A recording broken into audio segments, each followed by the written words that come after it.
Muito bem, estamos no ar aqui na programação da Fonte, são 11 horas e 32 minutos e agora a gente vai falar sobre um assunto que interessa a todo mundo, vai falar sobre os combustíveis, né? Aqui no estado de Goiás, o governador também reduziu o ICMS sobre o etanol, sobre o álcool, ficou mais barato. Em alguns outros estados também, a Juliana já trouxe essa informação, mas agora a gente vai falar um pouquinho sobre a Combux, que é uma startup voltada para o mercado de combustíveis.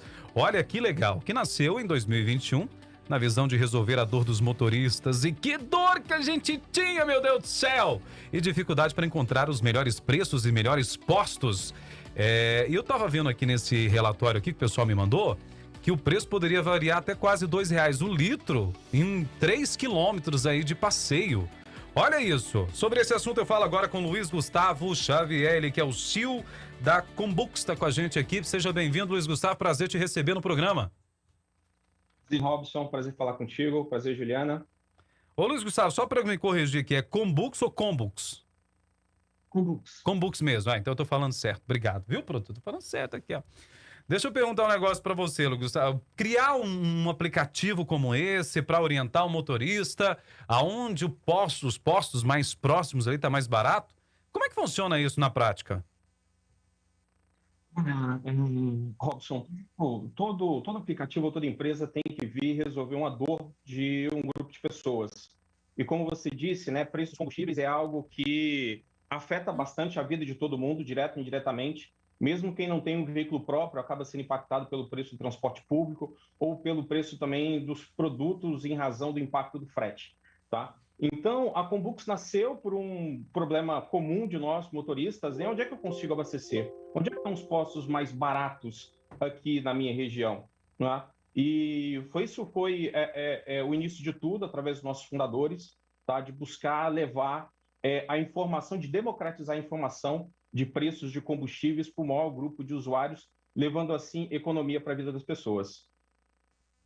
Maravilha, que bacana, né? E é realmente a gente falando sobre dor, né? E que dor pesada no bolso, meu Deus do céu. E que interessante essa ideia, mas ele tem um sistema de GPS que ele vai localizando os postos. É a primeira pergunta.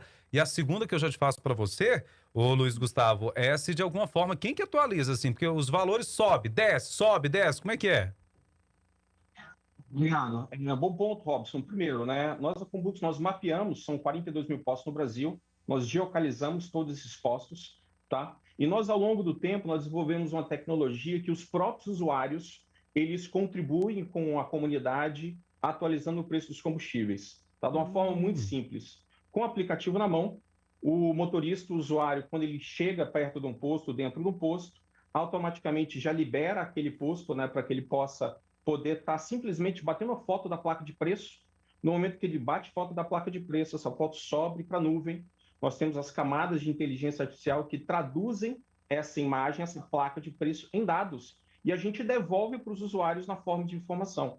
Então, nós acreditamos que exatamente o poder da comunidade que faz com que a gente consiga alcançar o maior número de usuários e democratizar essa informação. Olha que legal. É de graça esse aplicativo ou é pago? Exatamente, exatamente. É grátis, tá? É Ele está disponível grátis? na loja do Google e também na loja da Apple. Que maravilha, Luiz Gustavo. Olha só que joia. Juliana de Francesco Antônio. Você já pode baixar o aplicativo para saber onde seu. Ah, é seu carro elétrico, né? Desculpa, Oh, meu você é Deus. rica. Oh, tá vendo? Luiz Gustavo, bom dia. Um prazer imenso recebê-lo aqui no nosso programa. Minha pergunta para você: como você avalia, como você enxerga essa redução do ICMS sobre os combustíveis? Juliana, eu acho que essa redução que houve trouxe para a mesa um ponto extremamente importante para nós cidadãos, que é o impacto da carga tributária nos preços dos produtos que a gente acaba adquirindo, né? Logicamente, os preços dos combustíveis foram subindo por motivos geopolíticos e econômicos, né? Pela escalada do preço do petróleo, pelos N motivos que a gente já sabe, assim como a subida da cotação do dólar, tá? Que são fatores que são alheios a um controle direto por parte das diversas esferas governamentais. Pelo outro lado, existe um ponto que a gente já sabe, nós como brasileiros, que a gente paga bastante tributo, e o grande problema é que a gente não tem esse retorno da forma de benefícios para a sociedade. E o que houve, né, nos últimos praticamente 45 ou 30 dias foi mudanças na legislação de tal forma que houve uma redução significativa nos tributos, né, tanto no ICM, PIS e COFINS, né, e na fórmula também de impacto dessas alíquotas, que fez com que a gente percebesse aí, nós como consumidores, uma redução muito, muito significativa. Para vocês terem uma ideia, eu compilei alguns dados de Goiânia, considerando Goiânia e Aparecida, antes e pós alteração dos impostos. Os números são bastante expressivos. Em Goiânia, o preço médio no dia 17/6 na gasolina era de 7,22. O preço dessa sexta-feira, dia 22, era de 5,47, uma redução de R$ 1,75, 24,2%. Tá? Então, basicamente, foi tributo, a gente teve uma redução de preço por parte da ANP, perdão, por parte da Petrobras na semana passada, só que o grande impacto disso foi a redução de carga tributária. O etanol variou de R$ 4,69 do dia 17/6 para R$ 3,95, uma redução de 74 centavos, dando 15,6%.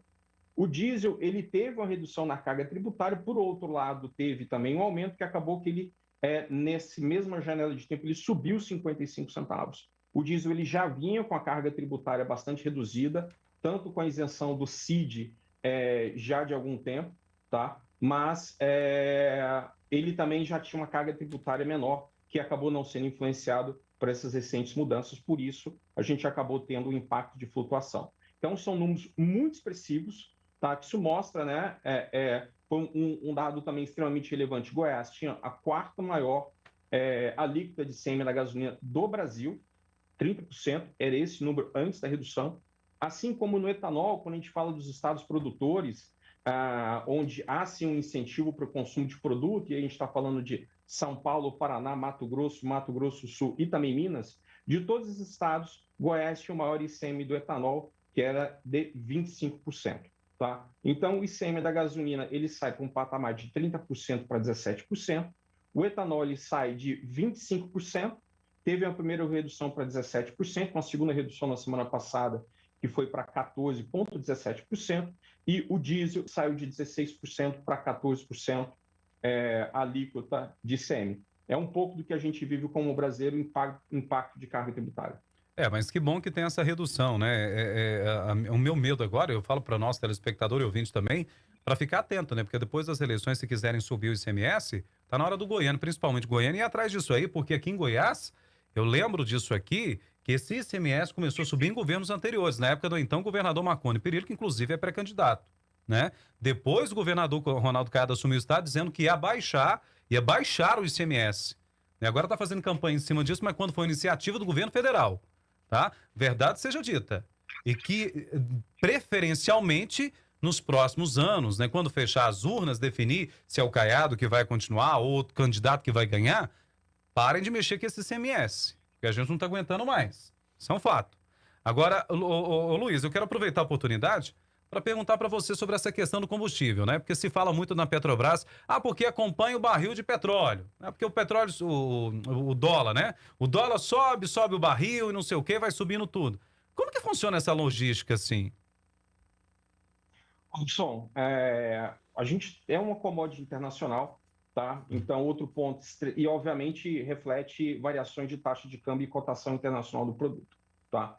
O outro lado da história é que a Petrobras ela não consegue suprir todo o produto brasileiro, tá? Quando a gente fala do refino. Inclusive, semana passada saiu uma matéria dizendo que as refinarias da Petrobras estão com 97% de taxa de ocupação, que é uma ocupação máxima, tá? Ou seja, a diferença da capacidade, e aí são algo em torno de 25%, né, que o Brasil precisa de importar de derivados de combustíveis de petróleo, seja gasolina, diesel, GLP, querosene de aviação, você acaba tendo influência direta, tá? Das cotações internacionais. Um ponto importante é que esse modelo de quase que um monopólio, principalmente da parte não é um monopólio legal, mas na prática porque a Petrobras ela tem boa parte dos ativos de exploração e de refino de petróleo aqui no Brasil.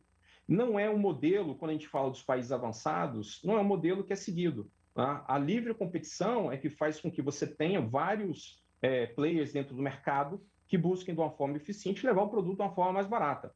E esse é um ponto extremamente importante, é um ponto que eu defendo, que o mercado defende, que haja espaço para que outras empresas possam entrar. Logicamente, para que outras empresas possam fazer investimentos, tem que ter previsibilidade legal, né, e previsibilidade dos entes econômicos aqui dentro. E esse é um fato que a gente sabe que o Brasil ainda tem bastante dificuldade.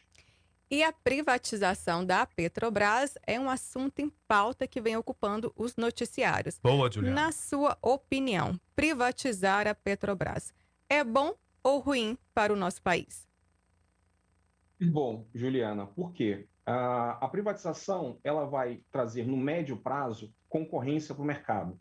Quando a gente olha outros serviços que nós, como consumidores, experimentamos o monopólio do Estado, um exemplo muito simples é a telefonia. Né? Na década de 80, na década de 90, ter uma linha telefônica era um ativo. Você investia comprando linhas de telefone porque era escasso, você não tinha oferta no mercado.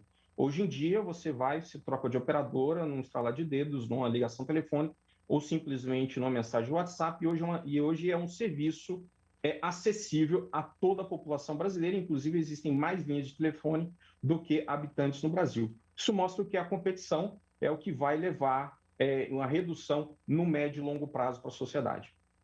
Tá, então, olha só, notícias esclarecedoras, informações importantíssimas aqui no programa Fonte com você, com o CEO da Combux, Luiz Gustavo Xavier. Luiz, obrigado, espero revê-lo novamente no programa, até para a gente debater outros assuntos aí, que é sua praia, viu? Obrigado, Robson, é um prazer estar aqui contigo, estou sempre à disposição. Obrigado também, Juliana.